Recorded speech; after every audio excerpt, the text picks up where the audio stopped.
Bonjour, bonjour à toutes et à tous, bienvenue sur KTV, Kwezi FM, le 106.9 pour un temps de parole en direct, à la radio et à la télévision. Elle est sur le département, donc elle est avec nous sur Kwezi, dans la matinale de Kwezi. Estelle Youssoufa, bonjour. Bonjour, bonjour à tous. Merci d'être avec nous. Estelle, vous êtes ici aussi pour parler de l'aérien. L'aérien, il devient un véritable problème. On le voit tous les jours, ça fait la une de l'actualité. Qu'est-ce que le collectif des citoyens de Mayotte peut changer à la problématique? Écoutez, nous, on est sur le temps long. Vous savez que la question de l'aérien est un sujet qui est le serpent de mer à Mayotte, qui nous touche tous. Depuis à peu près un mois, il n'y a pas un vol d'Air Austral qui n'est pas très en retard ou carrément reporté ou annulé. On a entendu maintenant l'histoire d'enfants carrément oubliés dans l'aéroport. La famille a eu toutes les peines du monde à juste obtenir des excuses, est en train de tergiverser pour sanctionner. Air Austral est en train de tergiverser pour sanctionner l'agent qui est en cause. Mais surtout sur le fond, c'est quand même des personnes qui perdent 2 jours, 3 jours à attendre que Air Austral daigne assurer les services pour lesquels ils ont été payés. Et le traumatisme du gamin aussi. Ça c'est un sujet. Le deuxième sujet qu'on connaît tous, qui est le sujet de la piste longue, et celui sur lequel on a décidé de s'atteler, c'est-à-dire lancer une pétition qui est déjà en ligne, qu'on invite tout le monde à signer, pour porter la pression avec un discours qui est très simple. Toutes les études ont été faites. Toutes les solutions techniques existent. La question de la piste longue n'est qu'une question de volonté politique et d'argent. Nous, quand on entend le chef de l'État, le président Macron nous dire « je ne suis pas contre », c'est pas oui, ce n'est pas une date pour le premier coup de pioche. On sait très non. Moi, je ne fais pas de télépathie politique. Ouais. Il y a quelques mois, vous étiez ici en train de me dire « le président vient au mois de juin ». On est au mois de juillet, il n'est pas venu. Hein? Alors, on arrête. On ne lit pas dans le marc de café l'avenir, on regarde les faits. Les faits, c'est que la piste longue a été une promesse de chaque chef de l'État à Paris depuis 2001. Tous ici, est-ce que vous avez vu une piste longue à Mayotte? Donc, on arrête. Nous, on demande, par la voie d'une pétition, de l'argent fléché, c'est-à-dire des fonds européens, les sommes que l'État va débourser, clairement, et une date pour le premier coup de pioche. Tout le reste, c'est de la littérature. Les grandes déclarations ne servent à rien. Les promesses qui n'ont pas de substance, c'est-à-dire un chèque et une date, c'est fini. Les Mahoraises et les Mahorais, écoutez, quelle vague? Non mais quelle vague? On sait très bien que depuis 2001, la piste longue, parce qu'il ne peut pas venir ici sans annoncer la piste longue. Il y a eu des fuites, etc., etc. Tout le monde sait qu'il va annoncer la piste longue. Donc là, vous lancez une pétition, sachant très bien qu'il va l'annoncer. Vous allez dire, une fois qu'il a annoncé, c'est grâce à nous qu'on a la piste longue. Alors, je rembobine. Oui. Est-ce que vous connaissez l'avenir? Non. Voilà. Est-ce que vous n'avez pas déjà tous entendu les chefs de l'État se succéder et nous dire « oui, je ne suis pas contre, on va le faire ». Est-ce que c'est une réalité? Si le chef de l'État nous donne la date du premier coup de pioche, nous dit quel a été le projet qui a été choisi, très bien, fantastique. Et tous ceux qui sont en train de se vanter, de parler de leur proximité auprès du chef de l'État, pourront se taper dans le dos comme ils sont déjà en train de s'autocongratuler. Nous, ce qu'on veut, c'est qu'il y ait un poids politique, c'est-à-dire celui de la population, que tous nous nous exprimions massivement pour dire on arrête les promesses creuses, on arrête de nous parler des dugons, on arrête de commencer à faire allusion au volcan en nous disant vous savez le volcan ça va poser quelques problèmes. Parce que qu'est-ce que c'est en train d'amener comme discours? Oui, maintenant que vous avez un volcan, il va falloir refaire des études.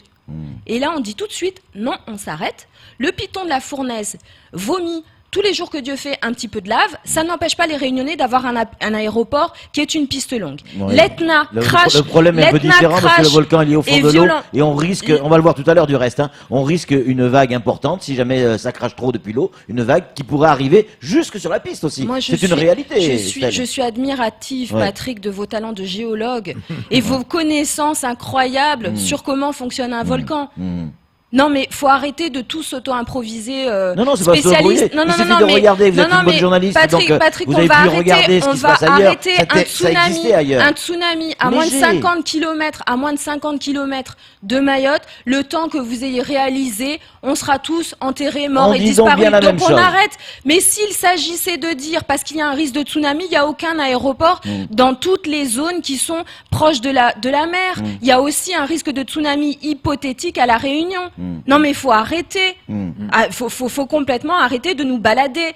La réalité, c'est qu'il y a une pétition signée là et on envoie un message clair à l'Élysée et à tous nos élus dont on espère, on ose penser que les uns et les autres ne seraient pas contre. Vous voyez, il y a quand même des silences qui en disent beaucoup. Moi, j'ose espérer que la multiplicité de collectifs qui disent travailler pour l'intérêt général ne seront pas contre ce type de pétition et qu'eux-mêmes la relayeront, que chacun, on enverra les documents Word pour que chacun puisse l'imprimer et récolter les signatures. C'est pas une question ni partisane, ce n'est pas une question de qui pousse quoi, c'est une question de comment est-ce qu'on fait avancer cette île. Tant qu'on est enclavé, on restera sous le joug du monopole d'Air Austral et on sera avec des situations complètement aberrantes, de prix délirants pour les billets d'avion, d'un service scandaleux et d'une autorité à Paris qui nous dit c'est peu satisfaisant. Non, c'est pas peu satisfaisant, c'est scandaleux. Ouais. C'est scandaleux. Et les arguments techniques,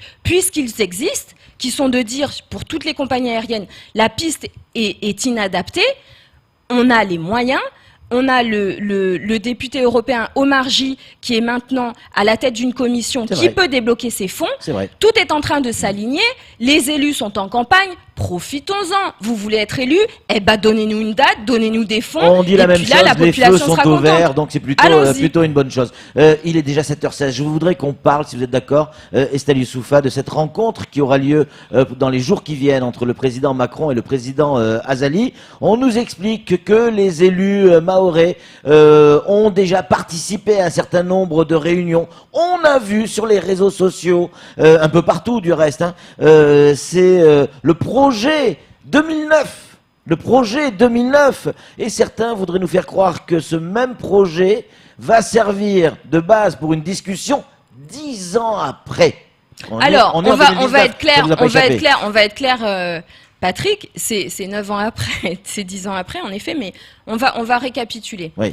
Le collectif des citoyens a réussi à obtenir l'intégralité du document qui avait été soumis en 2009 aux délégations françaises et comoriennes pour travailler pour l'accord de paix. On se les procuré. C'est la première fois que ce document est rendu public dans son intégralité. C'est vrai. Et ça, c'était en 2009, les personnes au Quai d'Orsay qui ont travaillé sur ce sujet, nommément Monsieur Michaud et Monsieur Alade, sont toujours en fonction. C'est-à-dire que les mêmes au Quai d'Orsay qui ont travaillé à cet accord sont les mêmes qui travaillent sur cet accord aujourd'hui. On ne l'a pas sorti gratuitement, on l'a sorti parce qu'on sait que c'est exactement la même trame. Quand vous lisez ce document, vous voyez qu'il s'agit d'abolir les visas, d'établir la libre circulation, de faciliter la venue de Comoriens pour travailler à Mayotte et de permettre que tous les soins médicaux soient assurés à Mayotte. C'est ça, et la coopération régionale et sportive. Mais exactement. C'est-à-dire que quand vous lisez ce document, vous voyez qu'on est déjà à 70% dans la mise en place de cet accord de 2009 alors qu'il n'avait pas été signé. Et la seule chose qui n'a pas été mise en place sur cet accord qui est noir sur blanc de 2009 et qui n'avait pas été signé, c'est la question de la libre circulation. Ouais. Alors on va dire les choses. Le sénateur que l'on a actuellement à Mayotte était à l'époque pour l'abolition du visa Balladur. Notre député, l'un des députés aujourd'hui, est président de le groupe d'amitié franco-comorien à l'Assemblée nationale. Nos parlementaires ont dit et répété à plusieurs reprises publiquement qu'ils étaient associés aux négociations. Où est-ce qu'on en est? Est-ce que l'idée, c'est de nous dire à nous Mahorais, on a associé vos élus, ils ne vous ont pas informé du contenu des négociations, c'est pas notre sujet.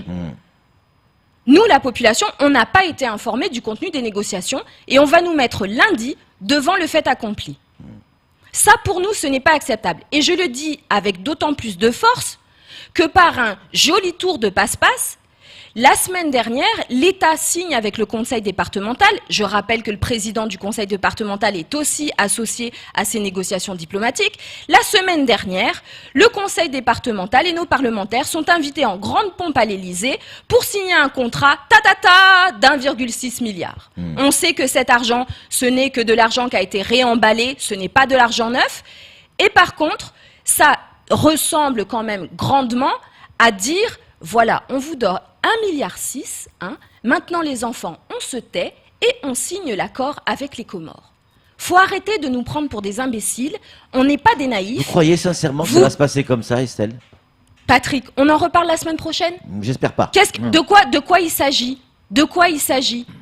On se retrouve aujourd'hui à avoir une campagne de publicité du conseil départemental qui est en train d'afficher dans la plus belle période de culte de la personnalité le président du conseil départemental avec le chef de l'État, tête contre tête, love is love, pour nous dire ce contrat incroyable d'1,6 milliard et la semaine prochaine, c'est-à-dire lundi, ils seront les mêmes côte à côte avec le président Azali et ils vont nous dire c'est l'accord que tout le monde attendait, c'est-à-dire que eux attendaient, la population ne veut pas de cet accord, il est hors de question de faciliter la circulation des Comoriens à Mayotte, il n'y a aucun effort qui a été engagé de la part de l'État pour stopper l'immigration clandestine. Le ministre de l'Intérieur est venu au mois de mai pour nous dire « Ah, vous comprenez, on ne peut pas faire grand-chose ». C'est ça le message qui est envoyé par le président Macron et tous les ministres qui se succèdent à Mayotte. J'aurais préféré un document qui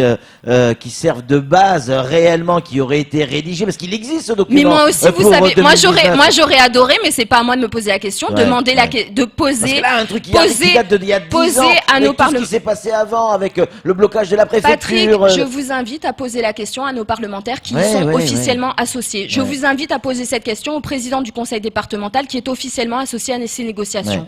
On ne peut pas continuer à nous laisser dans le noir, dans l'opacité la plus totale, et après nous dire lundi matin, c'est formidable, parce que c'est ce qui va se passer. Vous voyez, on a rempli notre part démocratique en associant nos élus. Vos élus vous ont pas associés à ce qui se passe. Ah, c'est votre problème. Ça, on peut pas. Estelle, on sait que dans ce groupe, en tout cas nos parlementaires, nos élus en général, ceux qui ont assisté à ces réunions, il y a une seule personne qui, en tout cas, tire la sonnette d'alarme depuis un moment, c'est Mansour Kamardine. Est-ce que vous pensez que si Mansour aurait eu des fuites de ce document aujourd'hui utilisé ou copié-collé quelque part depuis 2009 et qui va servir de base, n'aurait pas alerté la population?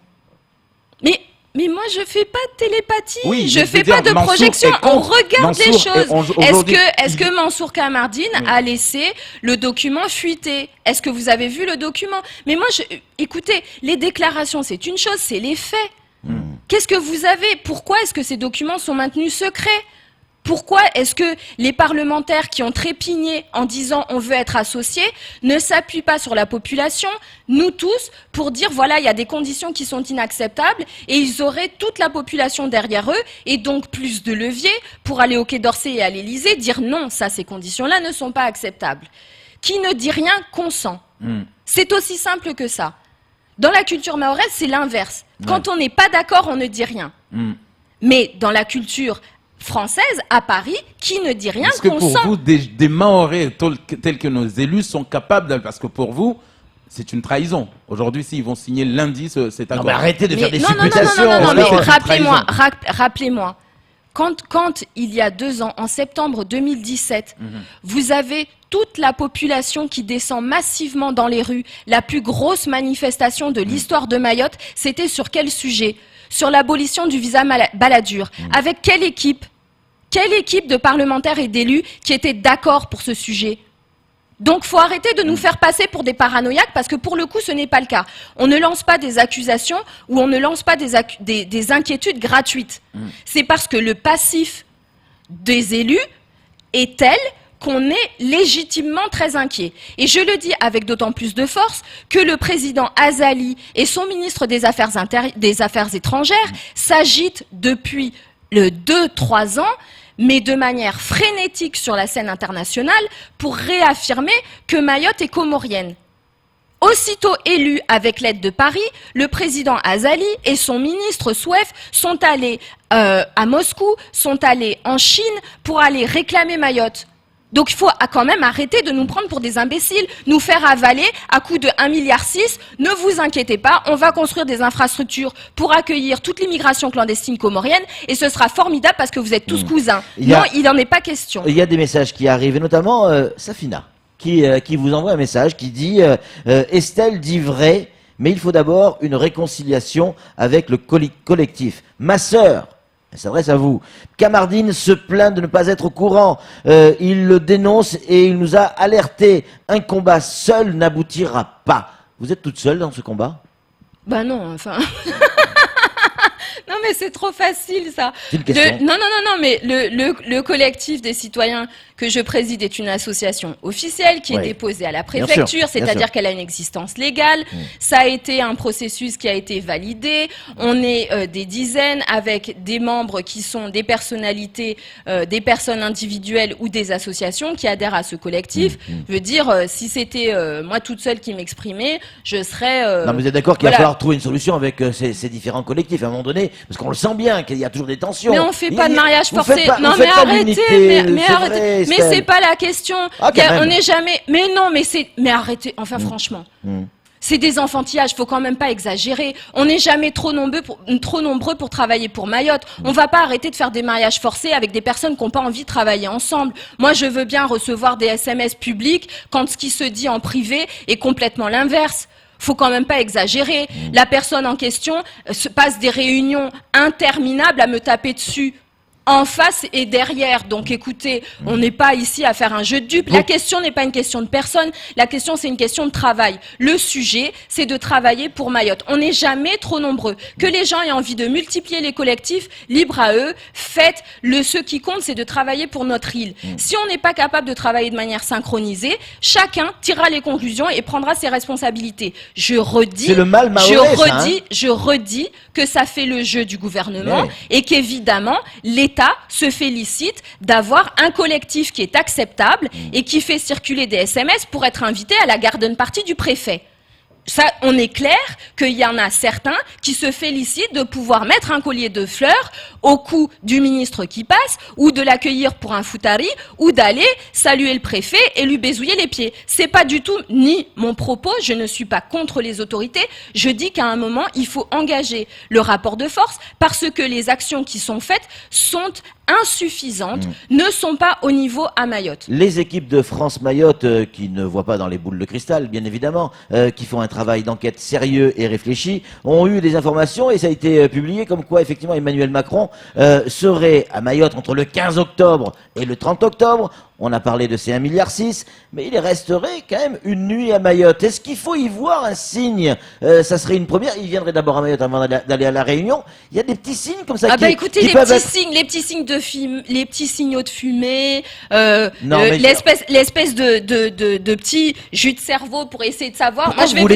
vais vous dire, un tout petit peu. Non, je vais vous dire, allons au bout de l'itinéraire qui a été dessiné pour le moment pour le chef de l'État. Pour le chef de l'État, écoutez, on en reparlera une fois qu'il sera parti. Alors, moi, je n'insulte pas l'avenir. Je dis simplement, soyons clairs. Soyons clairs, il y a une visite, ce sera la deuxième rencontre entre le président Azali et le président Macron en 9 mois. Ils se sont revus en novembre, ils se voient à nouveau normalement lundi, si c'est pas annulé. Et ensuite, ce qui était dans les tuyaux au niveau comorien et au niveau de l'Élysée, c'était de faire au président Macron l'itinéraire suivant, la Réunion Mayotte, les Comores. Donc ça sera pas le cas. Eh ben, on verra, Patrick. J'adorerais avoir tort. On verra. Vous reviendrez sur ce plateau et j'accepterai vos excuses.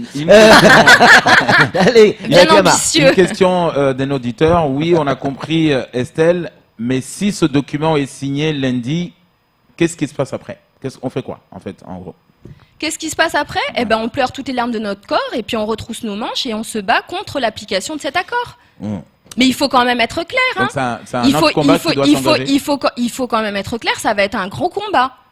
Parce que cet accord, il est complètement contre Mayotte. On nous vend avec l'accord de nos élus, contre 1,6 milliard d'euros. Est-ce C'est-à-dire vraiment pas grand-chose. Je pose une question hein. que Patrick pose souvent ici. Est-ce que vous pensez que ce combat n'est pas perdu aujourd'hui, Estelle, quand on voit la mobilisation, les mobilisations qui il nous reste 3 jours. 3 jours, si jamais... Est-ce que le combat n'est pas perdu? Non. Moi, je réponds, et Patrick m'avait déjà posé la question. Si je ne m'engage pas dans des batailles perdues d'avance, Mayotte a déjà renversé à plusieurs reprises le cours de l'histoire. Mayotte a gagné ses combats quand il s'agissait de combats historiques pour sa survie, et je le pense profondément. L'île est en colère. Il ne faut pas penser que le calme apparent est un calme profond. Les Mahoraises et les Mahorais sont profondément insatisfaits et scandalisés par la situation. Je n'arrête pas de le répéter, mais je vous refais. Il y avait une unité mahoraise qu'il n'y a plus aujourd'hui. Et on était 3 pelés et 2 tondus, dont, les 3 pelés ensemble. Dont un grand nombre de femmes.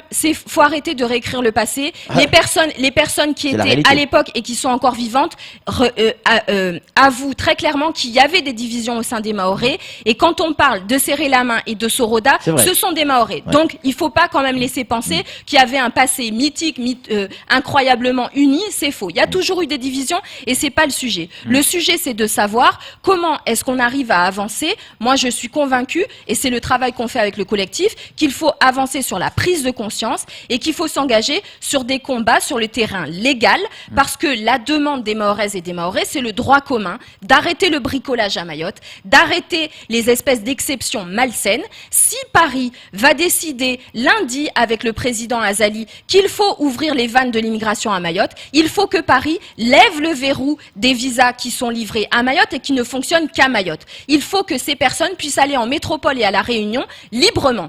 Mayotte, c'est la France, alors les visas qui sont livrés pour Mayotte sont valables pour toute la France. Il faut arrêter de nous prendre pour des imbéciles. Merci beaucoup, Merci Estelle à vous. Youssoufa, d'être venue sur ce plateau et une nouvelle fois d'avoir répondu clairement à nos questions. On essaye. Bonne journée à tous.